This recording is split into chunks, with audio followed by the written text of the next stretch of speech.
Alrighty, welcome back everyone. We just talked about the CFP. I had three different things that I have learned thus far throughout the season. One of them is schedule disparities are a massive issue going forward. The auto buy system is a problem, and the selection process just needs to change very, very soon. But we'll obviously learn more, and we'll see if some of those problems kind of fix themselves throughout the rest of the season. But let's get into a little bit of a pressure watch. As we move around the country, there are not necessarily those big time marquee games all around the place, but there's definitely plenty of people under pressure, including ones in that huge game that's going on in Athens, Georgia. And we'll start with that Tennessee head coach, Josh Heupel.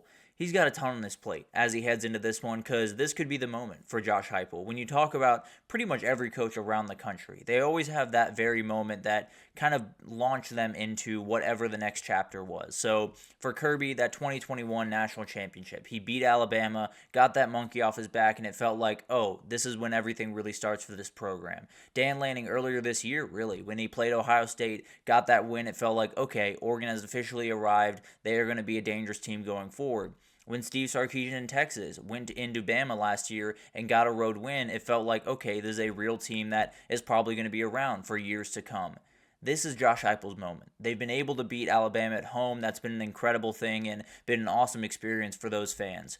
Winning on the road is the difference between a great team and a good team. It's the difference between a team that can win a national title and a team that is going to be sitting in the playoff, probably walking away with the first round loss. So that's the reality of Tennessee this upcoming weekend. And just to add to the fun, you go 10-2, you add yourself to the mess that is in the middle of the SEC, and there's no guarantee that you're going to get into the CFP with a loss here. So add that to the mix just for fun, but the reality is, you had it 2 years ago when Josh Heupel came in here with a really talented team, Hendon Hooker leading the way, and they got stuffed into a locker. I was at that game. I promise you, they got stuffed into a locker. They got dominated pretty much every which way from Tuesday, and now they're going to have to figure out what happens going forward. It's kind of like Lane Kiffin and Ole Miss last year against Georgia. Maybe you can get your get back this time, and Josh Heupel can get things rolling in. I think it's a really dangerous program if they can get this win and start rolling downhill. Obviously, the quarterback situation adds to that a little bit, but the reality is this is a moment that if Josh Heupel can take it, things get really interesting in Knoxville in a hurry. And then you got Kirby Smart on the other sideline, a guy that is staring down a situation that he hasn't been in since his very first year in Athens, a 3-loss season, which would be really crazy to watch. But at the end of the day, excuse me. He also has not lost to this team since its very first year, and it was in Hail Mary fashion to Jawan Jennings. So you're in a position now where you have a lot of different things coming in that are going to be just a nightmare to deal with. You have the best running back in the conference in Dylan Sampson. You have one of the best offensive lines in the entire country. You have maybe the best defensive line in the country while you are struggling on offense and don't have many running backs to speak of. So you're in a weird position. There's no doubt about that for Kirby Smart. The defense is going to have to play their best football on Saturday, and frankly, really the rest of the way. If Georgia wants to win a national title, if they want to do the things that their fan base just outright expects at this point, it's going to be the defense leading the way in so many different ways throughout this one. So Kirby, whether he likes it or not, his team knows that if they're out on, if they lose on Saturday, they are out of this thing. It's going to be very, very hard for them to find a way back in. Maybe they have an opening here or there, but I'd be very surprised. So he doesn't want to be in a spot like he was after the SEC title last year, where you're just trying to make the argument to the committee that you deserve to be in the conversation. So it's going to be a battle back and forth. And I think when you talk about Kirby Smart, he has not gotten used to losing this many games at Georgia very much, and it could be on Saturday that entire thing changes in a hurry. And then we got the quarterback. Carson Beck, obviously under a ton of pressure. I mean, really throughout this season, probably been the player in the country under the most scrutiny throughout this season, because when he came in, I mean, he was the number one quarterback in the country, the number one pick when it comes to NFL draft time, and he just hasn't quite met that. And as he gets closer to the end of the year, the pressure continues to mount. As he continues to put together not great performances, this pressure gets greater and greater. And the problem with that is, he's got to go into this thing with a lot of confidence. There's no longer a get-right game. There's no longer a working your way back into form. it's not put up or shut up time. You got to be able to make the plays when your team absolutely needs them. And just for fun, that D-line's going to get after you one way or another. It's going to be a nightmare for you to deal with, and you are going to be under pressure. You have to be better in that situation. He is very capable of being that guy, of being the guy that we all saw last year and said, maybe that's the top quarterback off the board. That guy is still very much in there. It's going to be a really tall order to handle all of this business and a lot of pressure on him on Saturday. Then we got Eli Drinkwitz. He is playing a very interesting game against South Carolina that we talked about yesterday. Don't really know the consequences of it quite yet, but at the end of the day, he's still trying to campaign for the CFP with his team, and it wouldn't mean anything if they can't roll down to the other Columbia and get a big-time win this upcoming weekend. But I think the biggest thing here is it's going to be a huge, huge test going up against a team that is playing some of the best football in the entire country. They're playing angry. They're playing tough. Lenore Sellers is becoming one of the best quarterbacks in the entire SEC right now, and you have to deal with it all as your team is kind of rolling downhill. Not necessarily to say that they can't get everything back and possibly get a win here. If they do get a win here, it's massive. It gets the CFP committee's attention and at the very least puts you in a position where you can make that argument a little bit more readily if you're Missouri. So it'll be interesting to watch that game unfold, and I think when you talk about Eli Drinkwitz, he's got to put on a show the rest of the way. They have to make a lot of big-time statements the rest of the way if they want the CFP to really take them seriously. And then Deion Sanders. This is where he wanted to be. There's no two ways about that. He wanted to be in this position with this team going into a place where they can make the CFP.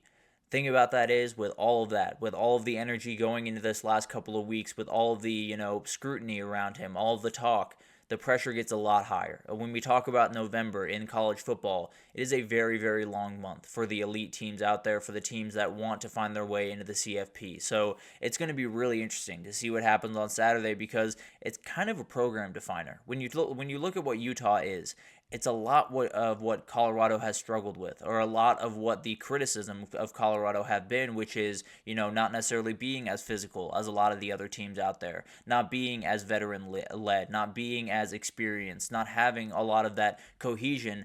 Utah has a lot of that stuff. So it's going to be a battle back and forth, and I think it can kind of prove just how far he's come in the first couple of years while he's been at Boulder. So it's been a Coach of the Year level job, no doubt about that. He's been absolutely incredible, and it's been awesome to watch. Thing is, that can change in about 3 hours. If they were to fall to Utah, fall out of the CFP race, fall out of the Big 12 race, people have a lot more questions than they would have answers with Deion, and all of this Coach of the Year talk would probably go up in smoke pretty quickly. I don't necessarily think that it should, but it probably would if we're being totally honest. Then you got Dabo Swinney. I mean, when you talk about the rest of the season with Dabo Swinney, it's going to be a nightmare. He cannot take one more loss. I'll be totally honest. Another 9-3 season, these Clemson fans are going to get really mad in a hurry. And the problem is, if they lose this weekend, you have South Carolina waiting at the end of the way. And that is one of the best teams in the country, at least playing right now. So you're in a position where Dabo has to have a ton of answers this upcoming weekend, or he's going to have a ton of answers in the offseason. He's going to have to answer a lot of the questions that he's been trying to avoid, not wanting to use the portal, not wanting to be aggressive in NIL, all of that stuff.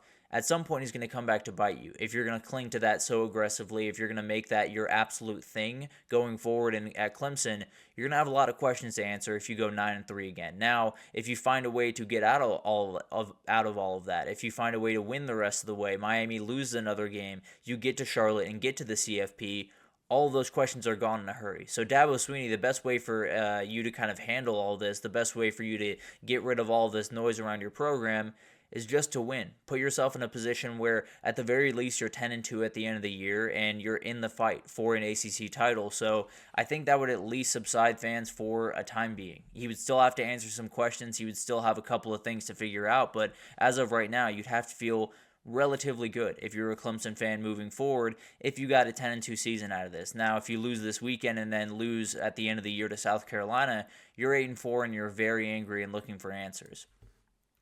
And then you got the quarterback on the other side, Eli Holstein, a remarkable player and one of those guys that is just trying to find what he had in the early parts of the season. He had missed a lot in these last couple of games, has been a little bit all over the place, has not been nearly as accurate, has not used his legs quite as much, and has gotten injured a couple of times, which has not helped us by any means. But he has a chance on Saturday to just put all that behind him.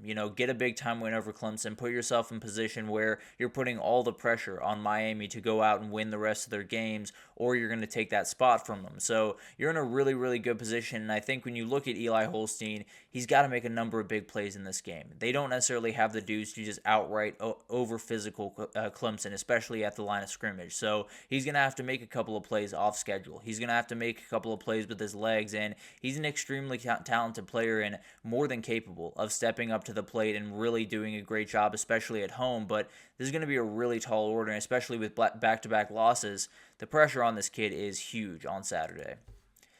And then finally, Sam Pittman. He is coaching for his job this weekend in my mind, and I kind of wish he wasn't, because I love Sam Pittman, would love to see him stay in the sport, but he had a huge moment earlier this year against Tennessee. It's been really tough since then, including a loss to Ole Miss that was just an absolute beating. They got a Texas team coming in that if they can beat them, this entire fan base is back in. I can absolutely promise you. They hate Texas with all of their heart, and if Sam Pittman can get that win, a lot of things will change in a hurry. But this comes down to these guys being confident and ready to roll. I mean, you have Taylor Green back. You probably have Jaquindon Jackson back for this game. So you're in a position where everything is right in front of you. You just cannot allow this team do what Ole Miss did to you. And if it lingers just a little bit, then it can lead to another loss. It's going to be a battle one way or the other, but this moment is huge for Sam Pittman. It could be a turnaround for him at Arkansas, or it could be the beginning of the end. So it's going to be really interesting to watch. If they get another Ole Miss performance, then you might want to watch out on Monday for that pink slip. But at the end of the day, would love to see him stick around in college football. One of the best people and personalities in all of the sport, but going to be really interesting to see what happens this weekend, and